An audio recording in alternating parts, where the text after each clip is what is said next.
சற்று முன் திமுகவில் இணைந்தார் நடிகை ரோஜா. ஸ்டாலின் கொடுத்த மிக உயர்ந்த பதவி. அதிர்ச்சியில் எதிர்க்கட்சிகள். தமிழ்நாட்டின் அரசியல் சூழலானது தற்போது 2026 தேர்தலை நோக்கி பரபரப்பாக கிளம்பியுள்ளது. அந்த நிலையில் ஒய்ஆர்எஸ் காங்கிரஸ் கட்சி ஆட்சியில் மந்திரியாக இருந்தவர்தான் ரோஜா. அரசியலில் ஊழல் செய்து ரூபாய் 1000 கோடி சம்பாதித்ததாக நகரி தொகுதி தெலுங்கு தேசம் கட்சி எம்எல்ஏ பானு பிரகாஷ் குற்றம் சாட்டி இருக்கிறாராம்.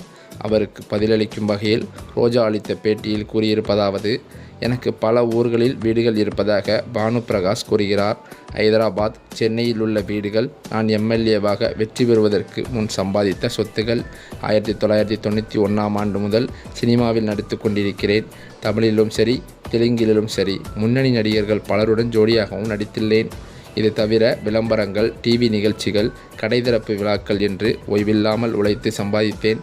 ஒரு படத்தில் நடித்தால் 1 கோடி ரூபாய் சம்பளம் கொடுப்பார்கள். நகரியில் மட்டும்தான் நான் வெற்றி பெற்ற பிறகு சொந்த வீடு கட்டி கொண்டேன். எனது சொத்துக்களும் சம்பளத்துக்கும் கணக்கு இருக்கிறது. அப்படி இருக்கும்போது அரசியலுக்கு வந்து ஊழல் செய்து 1000 கோடி ரூபாய் சம்பாதித்தேன் என்று சொல்வது எல்லாம் சரியா? உண்மையாக இருந்தால் பானு பிரகாஷ் அதை நிரூபிக்க வேண்டும். நிரூபித்தால் அரசியலிலிருந்து நான் விலகக்கூட தயார் என்று அவர் சவால் விட்டது தற்போது பேசும் பொருளாக மாறியிருக்கிறது. அதே சமயம் நிரூபிக்க தவறினால் பானு பிரகாஷ் எம்எல்ஏ பதவியை ராஜினாமா செய்துவிட்டு அரசியலை விட்டு விலக தயாரா என்று இவர் ரோஜா தெரிவித்திருக்கிறார். இப்படிப்பட்ட சூழ்நிலையில்தான் ஆந்திராவில் சந்திரபாபு நாயுடு ஆட்சி நடைபெற்று வருகிறது. இதன் காரணத்தினால் சிறிது காலமாகவே ஆந்திராவில் பணிபுரிய விடாமல் சட்டவிரோதமாக தடுத்து வருகிறார்கள். இதனால் மனவருத்தத்தில் இருந்த நடிகை ரோஜா ஆந்திரா அரசியலே வேண்டாம் என்று இனிமேல் தமிழகத்தில் திமுகவுடன் களத்தில் இறங்கி மக்களுக்காக பணிபுரிய முடிவெடுத்துள்ளதாக ஒரு தகவலானது வெளியாகி வருகிறது.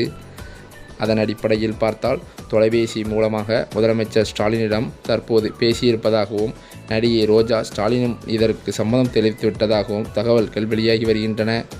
அதன் அடிப்படையில் விரைவில் ஓரிரண்டு நாட்களில் முதலமைச்சர் ஸ்டாலின் அவர்களையும் நேரில் சந்தித்து நடிகை ரோஜா திமுகவில் இணைய உள்ளதாகவும் தகவல்கள் வெளியாகியிருக்கிறது.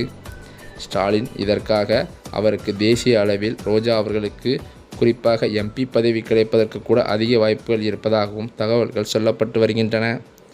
அது மட்டுமல்லாமல் இந்த தகவலானது தற்போது எதிர்க்கட்சிகள் அனைத்தையுமே பேரதிர்ச்சியில் ஆழ்த்தியுள்ளது என்றே சொல்லலாம். அந்த வகையில் பார்த்தால் ரோஜா அவர்கள் தெலுங்கு அரசியலை விட்டுவிட்டு திமுகவில் இணைய இருப்பது தமிழ்நாட்டில் உள்ள அதிமுக மற்றும் எதிர்க்கட்சிகள் பலருக்கும் பேரிழப்பாகத்தான் பார்க்கப்பட்டு வருகிறது.